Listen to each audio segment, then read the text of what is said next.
Hello, and welcome to the David Todd Miller Podcast. I'm your host, David Todd Miller. This podcast is about fitness, nutrition, having a positive mindset, and how to optimize the human performance as well as the human experience. This podcast is also about developing a never say die attitude, living a life of positivity and passion, and most of all, having hope.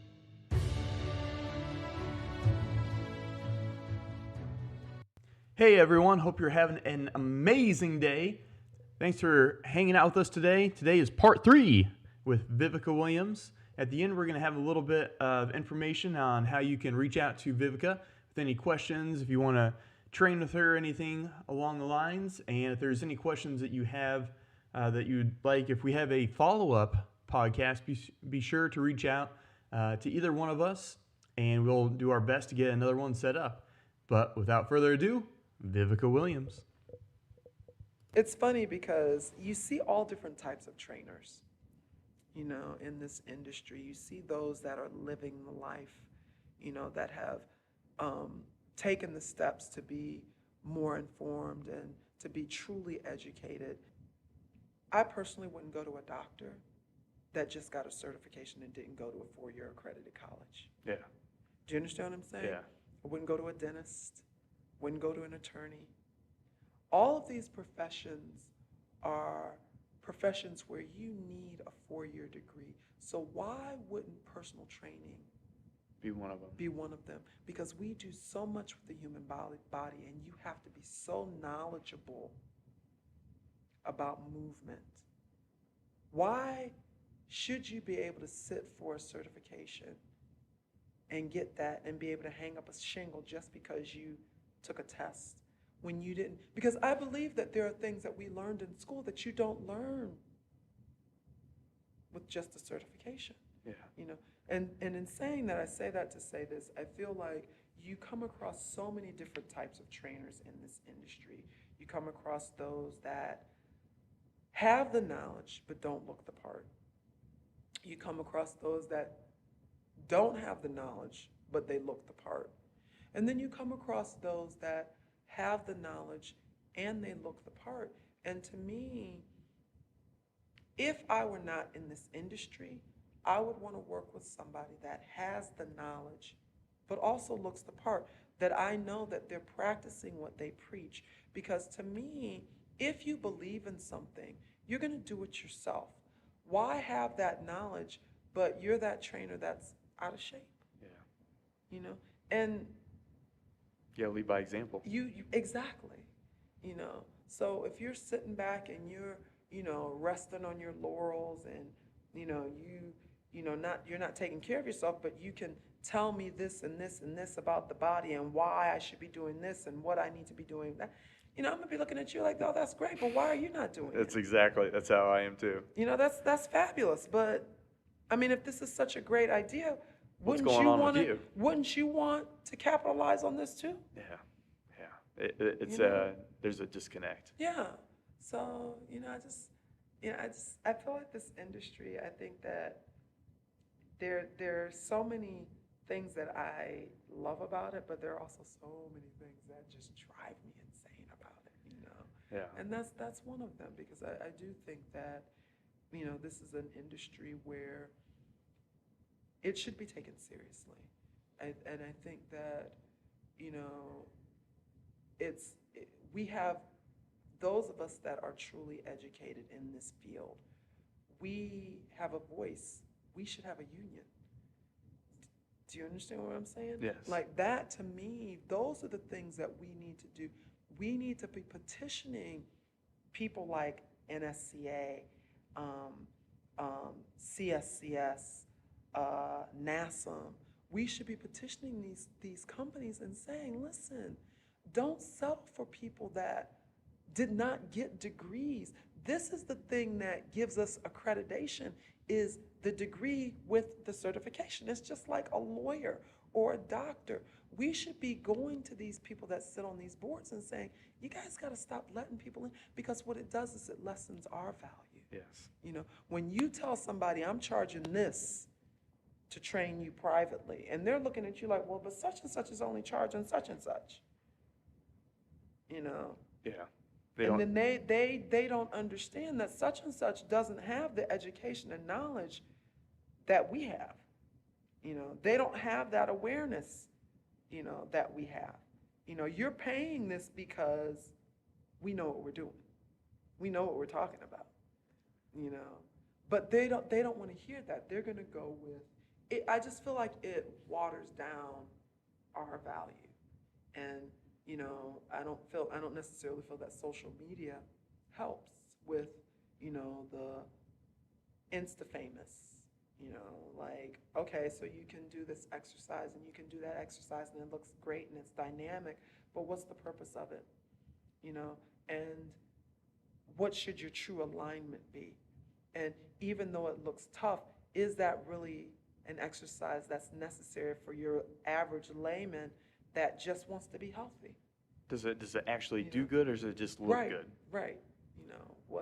What's the overall purpose of it? If this is something that somebody incorporates into their workout long term, what are the side effects going to be? Are there going to be injuries that occur because this was one of the things that they incorporated into their exercise that they probably shouldn't have, that they probably should have left on the viewing table, Yeah. you know? So I think that those things make things very difficult for those of us that have a voice, that want to have a voice in the industry and want people to understand, hey, there are people out here that we're knowledgeable, we walk the walk, and we want to give you as much information as we possibly can so that you can be healthier, and live a better and a more quality lifestyle. It's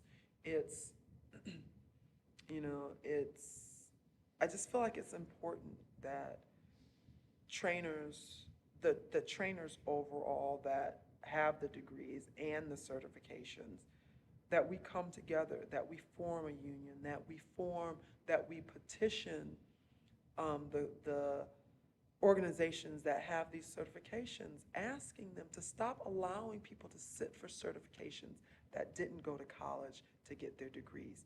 And I'll be honest with you, would venture so far as to say that they revoke the certifications of those people that don't have their degrees. I know that's harsh.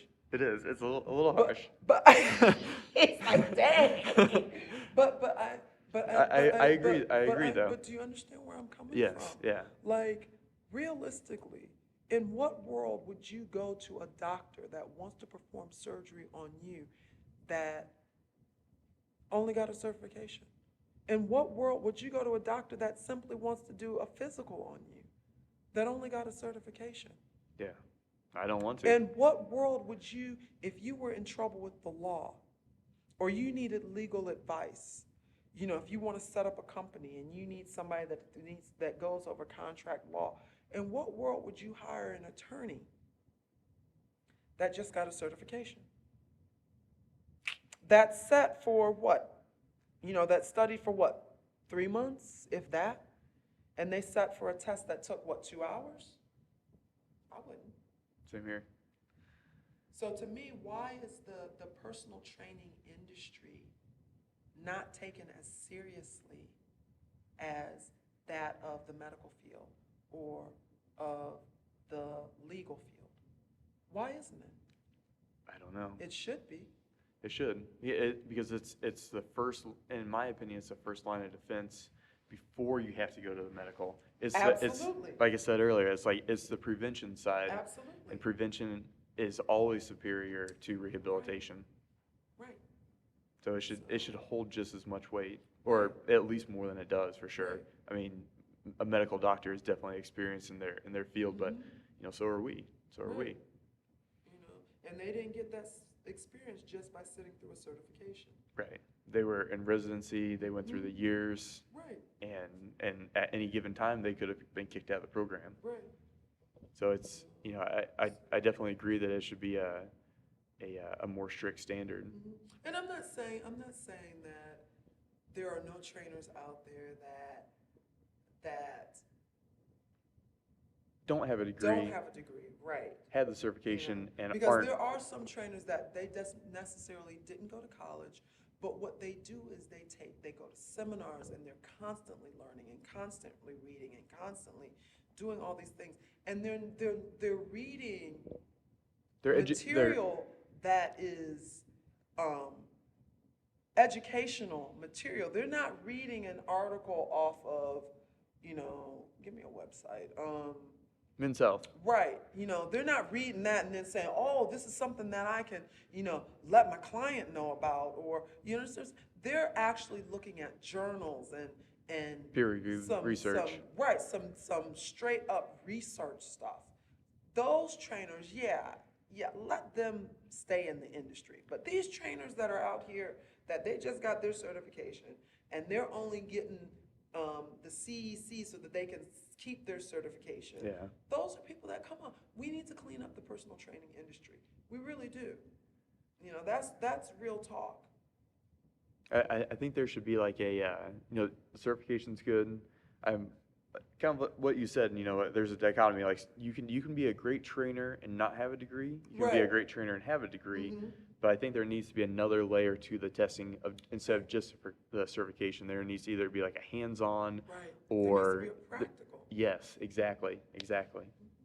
Because I'm sure that, like myself, And I'm sure you see some things, and you're probably like, really, my man, really? yeah, yeah. It's like That's really what you're gonna do with them? Mhm. I've seen a couple of them like I like the what is it, the Bosu ball. Mhm. I like it. Great for balance Oh yeah, and of course. stability and or the physio ball. Mhm. But like there's a limit to that thing when safety comes into play. And it's like, hey, I got this new. I've seen them. You got this new exercise. We're gonna lay on this, and we're gonna do this exercise. And I've seen them demonstrate it. A lot of times they'll just say it, Mhm. but I've heard it, and I'm just like, oh man, that's an accident waiting to happen. That's a torn rotator cuff waiting to go, and it's just like, Right. like it sounds great. Like I mean, definitely tons of, you're working your core, you're stabilizing. We're gonna hit the shoulders, you're gonna use extra muscle because you have to stabilize. But then, what's the, end result if you end up getting injured? And also, you need to know your clients. Yeah. You need to know I think that's the hardest part. what their limitations are, what their abilities are, and what their limitations are. You need to know the strengths of your client and their weaknesses. And to me, I think that that's one of the things that I see more so than not is that you find people that don't know their clients. Personal training is just that. It's personal training. So if you have 6 or 7 clients lined up back to back to back to back to back, and you're doing the exact same routine or close to the same routine for each of your clients, how personal is that training? Why do you believe that the person that you have at 10 o'clock in the morning should be doing the same workout that the person that you have at 4 o'clock, when the person that you have at 10 o'clock is 20-something years old, they're healthy with no injuries, they, are eager and ready to learn, they've played a sport and they're aware of their body and space, and the person that you have at 4 o'clock is in their 40s, they have high blood pressure, and they are not active, never really been active, not aware of their body and space at all. Why would you give them the same workout? Yeah. And there are a lot of people that do that. That to me, that they have so many clients crammed in back to back to back. And if you can do that, God bless you, but I can't, too many personalities, too many things you should be thinking about, too many different workouts that you need to have set up for each person if it's truly personal training. Yeah. And that is indeed what we've signed up to do, is to personal train. When somebody says personal training to me, I'm thinking that you are creating a workout personally for me and what my needs are. That is the definition of personal training to me. You're guiding me through a workout that's going to work for my body, for my strengths, for my weaknesses, to help me become overall well-rounded and more healthier person. That's what I'm thinking. Definitely, definitely. You know? I'll have the back to backs, but that is the hardest. It's That is the hard. hardest thing. Dude. Like you gotta be able to, Right. you gotta be able to switch everything. Mhm. I just keep all the equipment out because Mhm. you cannot have, one setup and then have the next setup and then have the next setup. You just gotta have it ready to go Mhm. because you're gonna use different things for different people. Mhm. And you might use the same equipment, but But you you're have to gonna do it use in a it different way. exactly. Yep. That's fine. Use the same equipment. That's perfectly fine. But when you're doing the exact same exercises, Yeah. It doesn't make any it sense. makes no sense. You know? So, You gotta tailor it. right. You gotta tailor it. Which is where the personal training comes in. So I feel like the industry as a whole, need to be, we need to set a higher standard, because right now any and everybody can be a trainer. There's no boundary really. There's no, real expectation. You can take a test online with ABC, get your certification, That's the crazy one to and me. hang up a shingle and start charging people and, post some crazy videos on Instagram and get yourself some clients. Yeah. That's the online certification because and that's the craziest thing. I've been training since 2012. I've always gone with the American College of Sports Medicine, mainly because that's what I was recommended to by my professors. But I've talked to a couple people and I've come across just in like articles. Yeah, certification. Yeah, I've never even heard of or you got I remember talking to one personal trainer and they got the certification. I was like, oh, I've never heard of that. It's like, yeah, you just go on, you take the test. If you miss the questions, you just go right back afterwards and you take it again. They give you a couple tries, and then you get the certification. I was just like, oh my gosh. Right. And that's what I'm talking Yeah, about. and it's just like That is the danger of this industry because those are the people that are injuring clients, and people are saying, I had a trainer. I'm not really interested in going I back got hurt. because I'm I got done. hurt and I'm done. And that's the danger of just letting anybody sit for any certification. Yeah. And then allowing them to practice personal training.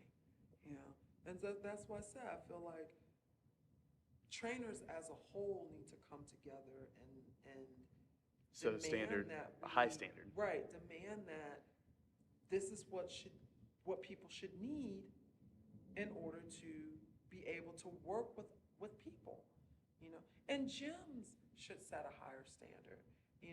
Why are you going to hire somebody that has a certification that you've never even heard of, that they got it off of? I call them alphabet certification. Yeah. Alphabet certification that you got online, and you want to set up a shingle and come into my gym and train people? I think not. That's not going to happen. So I feel like that's something that definitely needs to happen sooner rather than later. I think and I hope it's slowly heading that way, but I think it With, needs a huge with social media? No, I don't think so. no. I don't think that. And I think that's the gonna. thing. I think That's that's true. I the think it's gonna thing slow it down, if that's anything. slowing it down is because now it's not really about what you know. It's about how many likes you have. It's how popular you are. And that's dangerous as well. Yeah. Because I've flipped through some of these social medias that are Instagram Instagram famous, and some of the stuff that they're doing, it's dangerous. Yeah. So it's something that needs to be figured out. Maybe that'll be my next project. Okay. I'm in. It's like, okay, I'm in. I'll help you with it. Sounds like a good endeavor. Viveca, if anyone wants to reach out and ask you questions or train with you, where should they contact you, or what's the best way? You can contact me on my at email. My email address is vivecawilliams22@yahoo.com. That's V as in Victor, I, V as in Victor, E as in Eric, C as in cat, A as in Apple, Williams, 22 the number at yahoo.com. Or you can go and check out my Instagram page. It's body_by_V. That's my Instagram handle. I also do a blog called Muscle Can Be, Muscle Is. It's to encourage women to become more active. You can go and check it out at, now this is a long one, mcbmivordpress.com. And you should be able to find my blog. Check it out. We're going to start doing some new posts on it. If you have questions or comments, contact me. Thanks. And thank you. And we'll be sure to put all that in the show notes below. So if you need to refer to those as well, that's where you can find Viveca's contact information. Any last words? Anything you want to add to it? No, this was really, really great. I really want to thank you for asking me to do this. This is so much fun. This is fun. Very welcome. But you know, I like to talk when it's something that I enjoy it's your passion. Speaking about, right. So thanks a lot. I really appreciate it. Very welcome, Viveca. Well, Viveca, you have a great rest of your day, and to all the viewers, you have a great rest of your day too, and we'll catch you in the next podcast. Thanks again, guys, for taking time out of your day to listen to the podcast. If you're interested in natural supplements without fillers, dyes, chemicals, anything like that, check out Natural Machine Nutrition at naturalmachinenutrition.com. And if you would like to contact me for any reason for podcast ideas, people who you'd like to hear interviews from, anything like that, go ahead and send me an email at info@davidtoddmiller.com. You can also find more content at davidtoddmiller.com. I have workout videos, nutrition videos, some cookbook recipes, behind the scenes of any kind of fitness modeling or anything like that I've done. And if you're interested in personal training or nutrition, you can reach me at wallstreettrainer@gmail.com. We can pretty much just correspond via a mobile application that you can download right on your phone. So that's another possibility as well. Again, thank you guys. Sincerely appreciate your time. Go out there, have fun, enjoy every moment life has to offer, live your passion, help others, and most of all, have hope. This is David Miller, out.